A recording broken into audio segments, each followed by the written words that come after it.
So welcome, Mike. Let's dive in. All right. Most of our listeners are familiar with ASTM, but can you tell us how you became involved with the organization and the work you've focused on during your time on the E50 committee? ASTM is giant, and it's a global based standard setting organization with like 12,000 standards and 140 different committees, but one of those committees is called E50. It's the Committee on Environmental Assessment, Risk Management, and Corrective Action. And then one subcommittee in that is called E5002, which is about real estate assessment and management. And that's the subcommittee inside which I came to be. And that's also the subcommittee that publishes the Phase 1, the Phase 2, and the ASTM standards that a lot of people probably listening to this podcast would know about. Can you also give us a little bit of background on the standard? So who uses it and what exactly is it used for? I guess it got going in the early 2000s because what happened, but the 2002 Brownfield Amendments were enacted, which were like this major thing where all of a sudden property purchasers could buy contaminated property, and like that was okay under CERCLA as long as they did these continuing obligations. And EPA wrote their Common Elements Guidance around 2003. And then a year or two after that, people, in particular, like I said, Bob Winslow, started thinking, there's a lot of legal interpretation out there, a lot of legal discussion about what these CERCLA amendments mean, but there needs to be some practical steps. And that's really that's the background of the standard and how it kind of got started. And then, it became a standard. It probably took 5 years. Before it actually became a standard. And you also asked, like, well, now that it is a standard, who uses it and why? I mean, I think the main users that the guide anticipates are purchasers of contaminated property. I mean, there's some other owners of contaminated property that the guide could support too, particularly like the neighboring owner who has contamination leaching on from next door, or an owner that unexpectedly has contamination that they didn't know about beforehand. But really, the main gist is purchasers of contaminated property. And as to why, I mean, it depends, but the biggest driver is CERCLA liability and similar state liability. Because like I said, since 2002, there's this whole thing where purchasers can buy contaminated property, and like that's okay under CERCLA, so long as they perform the continuing obligations that are enumerated in CERCLA and the similar state laws. And those are the users that come to our guide and go, okay, what do I need to know to make sure I can actually perform these continuing obligations properly? You mentioned the Brownfield Amendments, which really kind of opened the floodgates for this to move forward, and the need for it in the industry. But I think a lot of the people listening probably are not, from the legal community. They're not lawyers. So can you explain just a little bit more about how the standard actually connects to those legal requirements under CERCLA? Well, I'll do my best. You mentioned a course, and I do teach a course on this, and we talk for like probably an hour about this. So, well, you're going to have to shorten it up for today. Right. Well, yeah, not my strong suit, but all right, I'll try. The Brownfield Amendments, like I said, they basically say you can buy contaminated property and not be liable so long as you do certain like good management things once you purchase it. And those good management things are enumerated into, I think it's 9 different elements inside of CERCLA.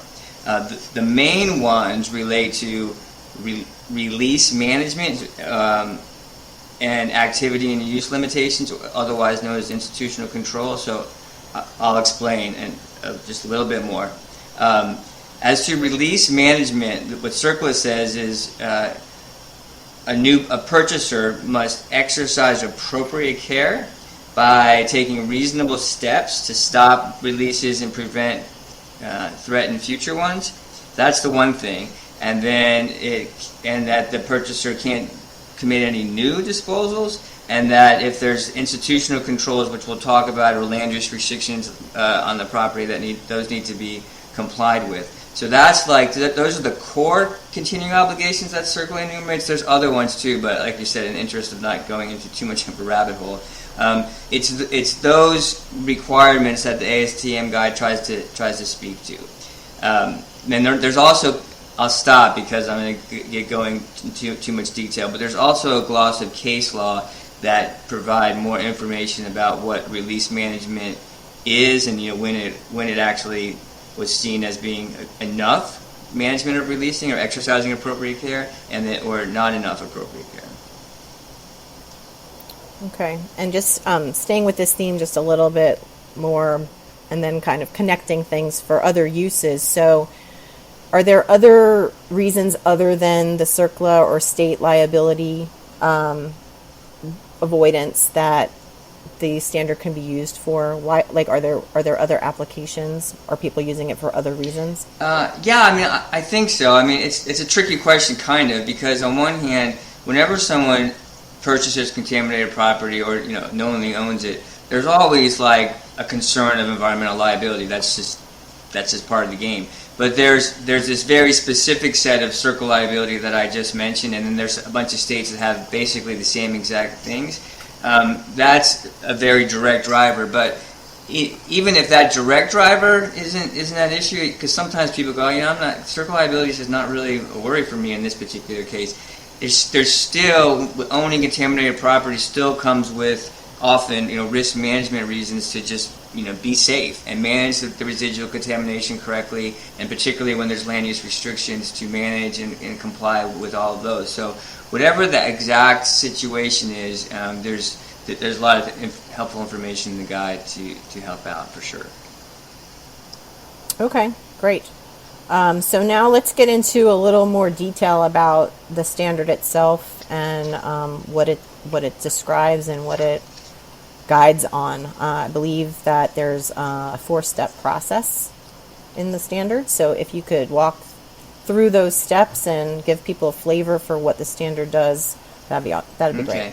Yeah, I mean, there is 4 steps, and this goes back to, like, I think your original question when you said how did the standard evolve, and we spent maybe 5 years kind of negotiating amongst this consensus-based group of lawyers, attorneys, consultants, government, EPA, and eventually getting to a place where, like, there's all this legal uncertainty about exactly what these continuing obligations say need to be done, but in some ways it doesn't matter, because in some ways there needs to be a process that doesn't need to get bogged down by the legal nuances, and that's where the 4 steps kind of came from. And so step 1 starts with seeing what you got, which really means reading your Phase 1 report and just understanding whether there's recognized environmental conditions, or what the Phase 1 process calls controlled recognized environmental conditions. And then step 2 is what I usually say, like, really knowing the recs, or really knowing the CRECs, and that's just taking a deeper dive into and some additional assessment.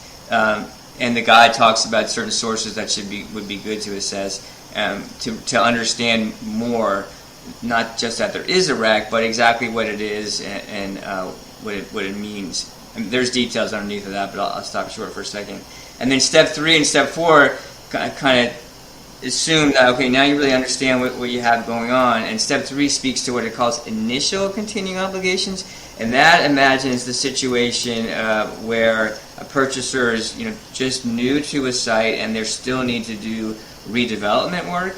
And it really describes different steps where, let's say, while you are doing cleanup and redevelopment, or just doing redevelopment when there's some residual contamination around, what are the responsible management and reasonable steps that are needed during that initial time frame? And by initial time frame, what the guide contemplates is the time frame until there's the end use is in place, the cleanup is certified, and there's maybe an institutional control in place to control things into the future, but the redevelopment process is largely over, which takes us to step 4. So step 4 it really speaks to the time frame when, like I said, you have the end use there, institutional control in place, and there's a whole series of steps, procedures to make sure the institutional controls are actually being complied with and monitored appropriately. So those are the 4 steps.